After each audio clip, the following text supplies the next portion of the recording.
Koľko z vás tu je, čo ešte nikdy neskúšalo kimči? Ja som jedna z nich, vidím to teraz všade na TikToku, každý z toho robí či už recept, či už nejaký, že si to pridáva k jedlu, každý na TikToku to teraz skúša. Poďme rovno na to. Ja som našla svoje teda v DMke. To je nejak čalamáda. To mi nehovorí, že toto bude vlastne teoreticky len čalamáda. Vyzerá to nejak takto. A viem, že azijské jedlá bývajú veľmi, veľmi pikantné, čo ja úplne nenávidím, takže modlite sa za mňa.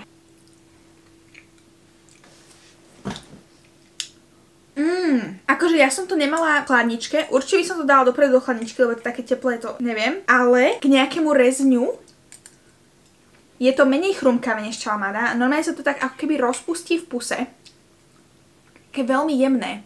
Ak ľúbite ocot, ak ľúbite také kyselkavé, toto rozumiem. Rozumiem všetkému hypu, čo je okolo kimči. Budem ho kupovať na kilá. A je to veľmi bežne dostupné v DMke, takže ak chcete, tak si chodite vyskúšať. A nie je to až tak štiplavé. Ak neľúbite štiplavé tak ako ja, tak toto sa dá prežiť. Dajte mi vedieť dole do komentárov, čo si myslíte o kimči, či ste skúšali, alebo či ešte len idete skúšať.